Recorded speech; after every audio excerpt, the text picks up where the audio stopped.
Hey guys, how's it going? Hope you're doing well. My name is Crown, and today I'm going to read you some very interesting stories that I hope that you're gonna love. And now, without further ado, let's go!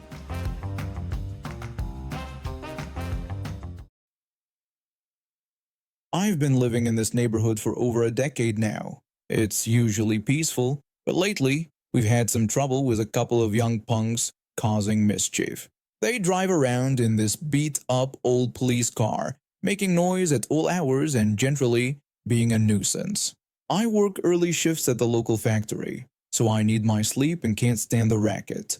Last Monday morning I got a rude awakening. It was 2:45 a.m. and I was about to head out for my shift. I went to start up my truck and it made this awful noise. Something was definitely wrong. After checking it out, I realized someone had stolen my catalytic converter. They'd hollowed it out completely. I was furious, but I kept my cool. I knew it had to be those two troublemakers. They're always up to no good, hanging around the chicken shack and smoking all day. I didn't want to call the cops right away. I had a better idea. I called up my buddy who works in code enforcement. I explained my situation and shared my plan to deal with those troublemakers. He listened carefully and agreed to relay the information to the police. I told him I was finally going to do something about that illegal car of theirs, and he seemed to approve of my idea.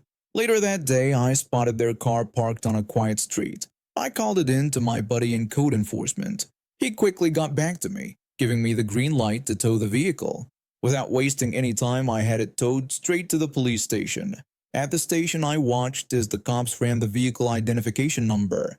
They shared their findings with me, explaining that the car hadn't been registered since 2011. They also mentioned that the owner on record wasn't even one of the kids driving it around. I learned that the kids had bought it from someone who sold it without a title due to all the back registration owed. The police then instructed me on what to do next. They suggested taking the car to the junkyard, explaining that they'd need to get a certificate of destruction for it. I was more than happy to follow their instructions. While all this was going down, those two idiots were running all over town looking for their car. I later heard from a neighbor that they were asking around thinking one of their friends had taken it as a prank. The neighbor also mentioned how the car's lock was so worn out you could start it with any old key. Eventually, word got around that they found the car at the junkyard. From what I heard, they tried to steal it back. Apparently, one of them attempted to distract the junkyard owner while the other tried to take the car. But the junkyard folks were smarter than that. They told me later how they'd already cut the drive shaft off, knowing those punks might try something. I missed seeing it myself, but the junkyard owner filled me in on what happened next. He described how the two got arrested trying to steal their own car back. With a chuckle, he told me the best part. They had to watch as the junkyard used a crane to tear that piece of junk to shreds. When I saw what was left later, it looked like a toddler had ripped it apart out of curiosity. A few days later, I ran into my buddy from code enforcement at the local diner. He updated me on the situation, saying the troublemakers had been out of jail for a bit, but were lying low in their trailer. Just yesterday, I drove by their place and noticed they've got another beater in their driveway. Some old Jeep Liberty, also without plates.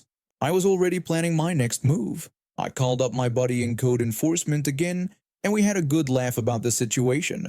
I told him I was ready to take action if I saw that Jeep out in public, and he assured me he'd back me up. This morning, I bumped into one of my neighbors at the grocery store. She asked me if I'd heard about what happened to those troublemakers' car. I played it cool and acted surprised, letting her fill me in on all the gossip. She went on and on about how the whole neighborhood was talking about it, and how much quieter it had been lately. I spotted one of the punks skulking around the parking lot. He looked nervous, constantly looking over his shoulder. Now I'm keeping a close eye on that Jeep. I'm working with the cops to take that one too if I see it out in public. And this time, I'm not going to miss the show. I've got a feeling this isn't over yet, but I'm ready for whatever comes next. These punks messed with the wrong neighborhood, and I'm not about to let them forget it. My life was really good until that fateful day. I was walking my dog in the local park, enjoying the fresh air and sunshine. That's when I noticed a group of teenagers hanging out near the playground. One of them, a scrawny kid with a mean look in his eyes, started pointing at us and whispering to his friends. I tried to ignore them and keep walking, but then I heard a sharp yelp from my dog. I turned around to see the scrawny kid picking up another rock, ready to throw it. I called out to the kid, asking what he thought he was doing.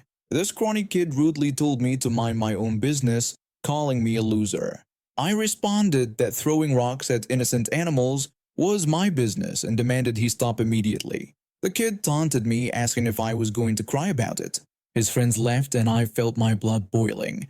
I pulled out my phone and started recording. I warned the kid that I would call the police if he didn't stop right away. The kid's face changed. He looked scared for a moment, then angry. He threatened to get his mom involved. Before I could respond, he ran off, his friends trailing behind him. I checked on my dog, relieved to find only a small bruise where the rock had hit. We continued our walk, but I couldn't shake the uneasy feeling. About 20 minutes later, I heard shouting behind me. I turned to see a woman storming towards us, the scrawny kid right behind her. My jaw dropped when I saw what she was carrying. The woman, who I'll call Karen, yelled at me, accusing me of threatening her precious boy. She was waving a gun around like it was a toy. I tried to calm her down, asking her to put the gun down.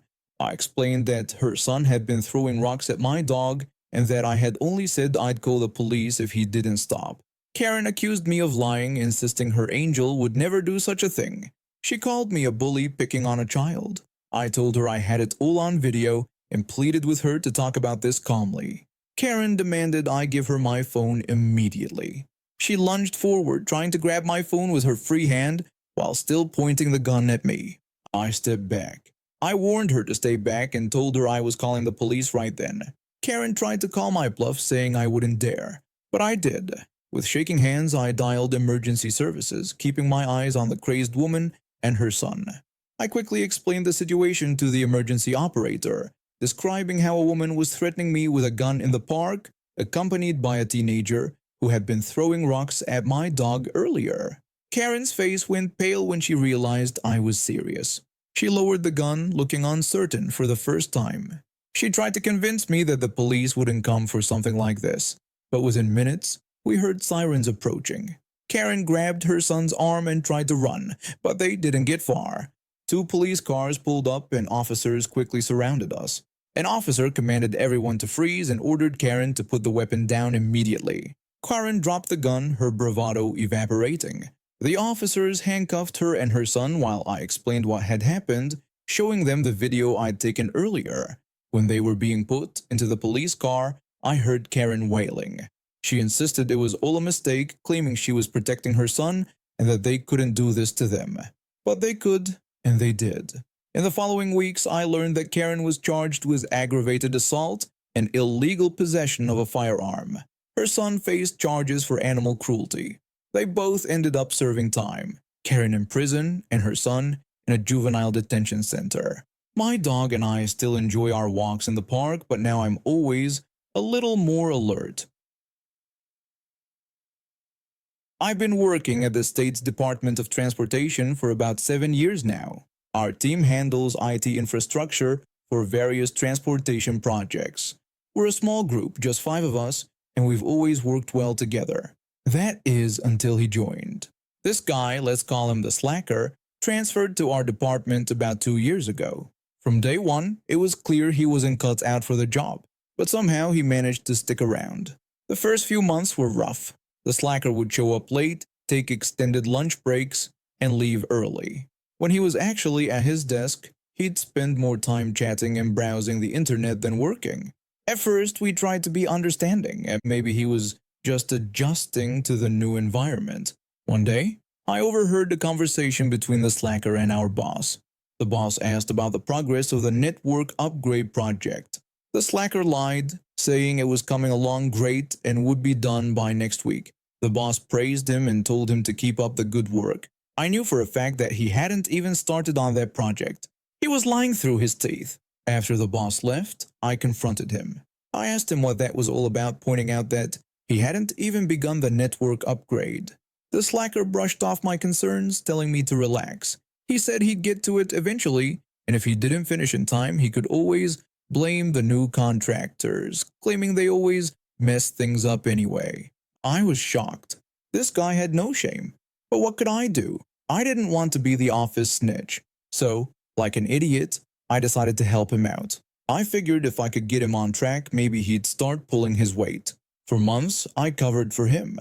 I'd stay late to finish his projects, double-check his work, and even lie to our boss about his progress. It was exhausting, but I told myself it was for the good of the team. Then came the incident that changed everything. We were working on a major software update for the traffic light system. It was a crucial project with a tight deadline. The slacker was supposed to handle a key component, but as usual, he'd done nothing. The night before the presentation to the higher-ups, I stayed until 2 a.m. finishing his part. The next morning, bleary-eyed and running on coffee, I walked into the conference room. To my horror, I saw the slacker standing at the front, presenting my work as his own. That wasn't even the worst part. He had the audacity to claim that, despite challenges posed by his less competent team members, he managed to complete this critical component on time. He was throwing us under the bus to make himself look good. I looked around the room, seeing the shocked and angry faces of my colleagues. That was the moment I knew things had to change. After the meeting, we all gathered in the break room. No one said a word at first, but the tension was palpable. Finally, our senior team member broke the silence. He said we couldn't keep covering for the slacker, and that it had to end now. We all nodded in agreement. From that day on, we stopped helping the slacker. No more fixing his mistakes, no more covering for his absences, no more lies to the boss. We'd do our jobs. Nothing more, nothing less. The effects were immediate and dramatic. Projects started falling behind. Errors piled up. Equipment went missing. And the slacker had no one to blame but himself. The final nail in the coffin came when he took a week off for vacation. It was like a breath of fresh air in the office. We got more done in that 1 week than we had in the previous month. Everything ran smoothly. Projects were completed on time, and there was a positive energy that had been missing for far too long. When the slacker returned, within days, things started falling apart again. But this time, it was impossible to ignore. 2 weeks later, we arrived at work to find the slacker's desk cleared out. Our boss called a quick meeting. He told us that the slacker was no longer with the organization.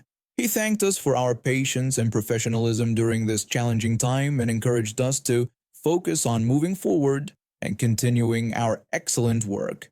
We hadn't planned it. We hadn't conspired against him. We had simply stopped enabling his behavior and let the consequences play out. Now, with the slacker gone, it's amazing how removing one toxic element can transform an entire workplace. I regret not speaking up sooner. I thought I was helping by covering for him, but in reality, I was just enabling bad behavior. It's a lesson I won't forget. When my wife and I decided to expand our home in Hardin County, Kentucky, we'd been living in this house for years, raising our 2 kids. But with another one on the way, we needed more space. The plan was simple: dig out the area next to our house for a new addition. I'm pretty handy, so I figured I could do the digging myself and save some money. Little did I know, this DIY project would turn into a nightmare. I called up a local dumpster company to rent a container for the dirt. The guy on the phone seemed friendly enough.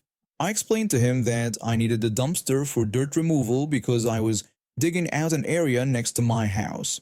He assured me they could handle it and asked about the amount of dirt we were dealing with. I gave him the details and he assured me they could take care of it. Fast forward to about 45 hours later, and I had filled up the dumpster with all the dirt from my dig. I was feeling pretty good about my progress until I got a call from the dumpster company. The dumpster guy called to tell me there was a problem with my dirt. When I asked what he meant, he explained that it had set off the radiation alarm at the scrapyard. He said they were bringing it back and I'd need to unload it. I was stunned. Radiation? In my dirt? It didn't make any sense. I immediately called the dump site to verify what the dumpster company told me. The dump site worker confirmed that the dirt had registered as a 3 on their meter and anything above 2.6 was a no-go for them. Now, I'm no expert on radiation, but this whole situation seemed fishy.